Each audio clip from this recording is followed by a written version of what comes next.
Okay, this next story in A Fine and Pleasant Misery is called The Purist. 12-year-olds are different from you and me, particularly when it comes to fishing, and most of all when it comes to fishing on opening day of trout season. The 12-year-old is probably the purest form of sports fisherman known to man. I don't know why. Perhaps it is his passion for fishing at his age, indiluted by the multitude of other passions that accumulate over a greater number of years. Say 13. Now I am reasonably sure that I can catch a limit of trout faster on opening day than the average 12-year-old, but any angler knows that the speed and quantity are not true measures of quality when it comes to fishing. It's a matter of style, and here the 12-year-old beats me hands down. You just can't touch a 12-year-old when it comes to style. Preparation is a big part of his secret. If opening day of trout season is June 5th, 12-year-old starts his preparation about the middle of March. He knows he should have started earlier, but at that age he likes to put things off. But with such a late start, he will be hard-pressed to be ready in time. The first thing he does is to get his tackle out and look at it. He removes from one of his shoe boxes a large, snarly ball of lines, hooks, leaders, spinners, flies, plugs, weeds, tree branches, and a petrified frog. He shakes the whole mass a couple of times and nothing comes loose. Pleased that everything is still in good order, he stuffs it back into his shoebox. The next time he will look at it will be opening day eve, 15 minutes before he's supposed to go to bed. The tackle snarl will then provide the proper degree of wild, sweaty panic that is so much a part of a 12-year-old style. The next order of business is to check his bait supplies. The best time to do this is in the middle of a blizzard, when it's too cold outside, too cold to be outside without a coat, or to have all the windows in the house open. The large jar of salmon eggs he had stored next to the hot water pipes had run through his closet seams to look all right. But just to be sure, he takes the lid off. He drops the lid on the floor and it rolls under something too large to move. Something must be done immediately, he knows, because uneasy murmurs are rising in distant parts of the house. And besides, he won't be able to hold his breath forever.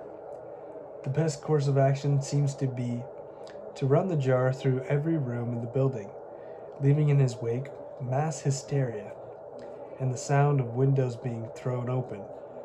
Later, standing coatless with the rest of his family in the front yard, while a chill north wind freshens up the house, he offers the opinion that he may need a new bottle of salmon eggs for opening day.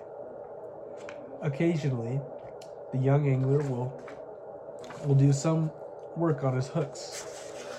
There is, however, some diversity of opinion among 12-year-olds whether it is better to crack off the crust of last year's worms from the hooks or leave it on as a little added attraction for the fish. The wise father usually withholds any advice on the subject, but does suggest that his offspring decides to sharpen his hooks with the elder's whetstone, the worm's crust being removed beforehand. Nothing gums up a whetstone worse than oiled worm dust. The 12-year-old takes extra special pains in the preparation of his fly rod. He gets it out, looks at it, sits it down, rubs it with a cloth, sights down it again, rubs it more, and finally puts it away with an air of utter frustration. There is, after all, not much you can do with a glass rod. The reel is something else again.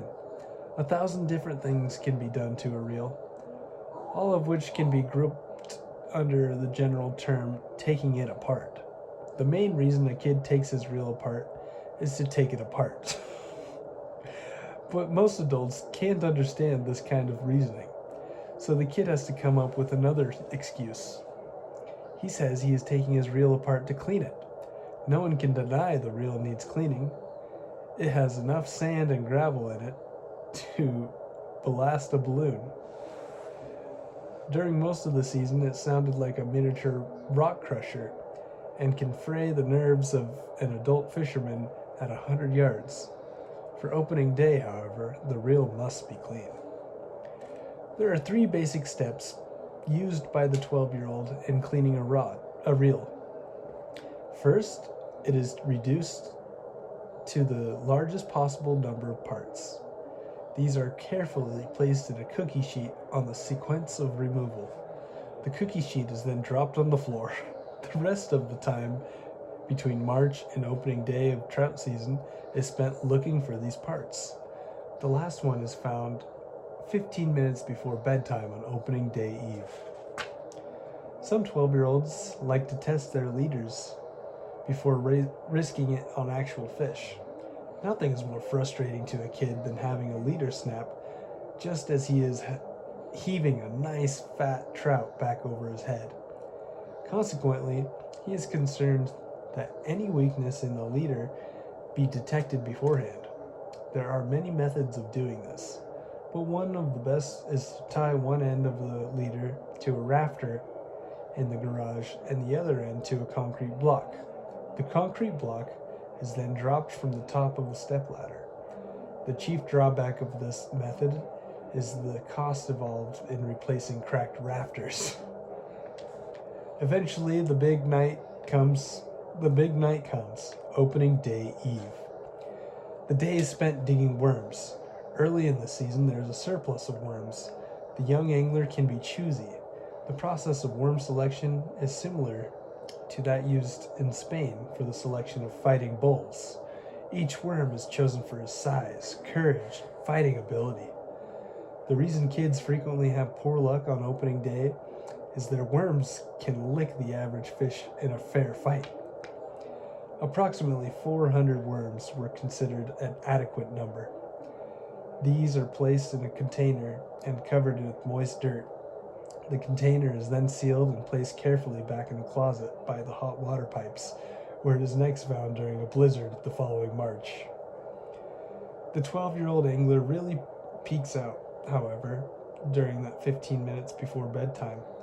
He discovers his tackle has become horribly snarled in his tackle box.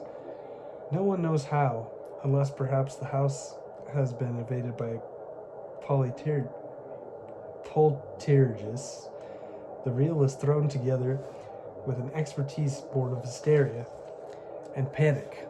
4 cogs, 6 screws, and a worm gear are left over, but the thing works, and it no longer makes that funny little clicking sound. Finally, all is in readiness, and the boy is congratulating himself on having had the good sense to start his preparation 3 months earlier. As it was, he went right down in the last minutes. Only one major task remains: the setting of the alarm clock. Naturally, he wants to be standing ready beside his favorite fishing hole at the crack of dawn. The only trouble is he doesn't know just exactly when dawn cracks. He surmises about 4 o'clock. If it takes him an hour to hike down to the fishing hole, that means he should set an alarm for about 3. On the other hand, it may take longer in the dark, so he settles on 2:30. He doesn't have to allow any time for getting dressed, since he will sleep in with his clothes on. Once in bed, he begins to worry. What if the alarm fails to go off? He decides to test it. The alarm makes a fine, loud clanging sound. After all the shouting dies down and his folks are back in bed, he winds up the alarm again. As a precautionary measure, he decides to set the alarm for 2, thus giving himself a half-hour safety margin. He then stares at the ceiling for an hour, visions of 5-pound trout dancing in his head. He shakes with anticipation. He worries. What if the alarm fails to waken him? What if he shuts it off and goes back to sleep? The horror of it's too much to stand. Midnight. He gets up, puts on his boots, grabs his rod and lunch and brand new bottle of salmon eggs and heads out the door. It's opening day of trout season, and there's not a minute to spare. Good story.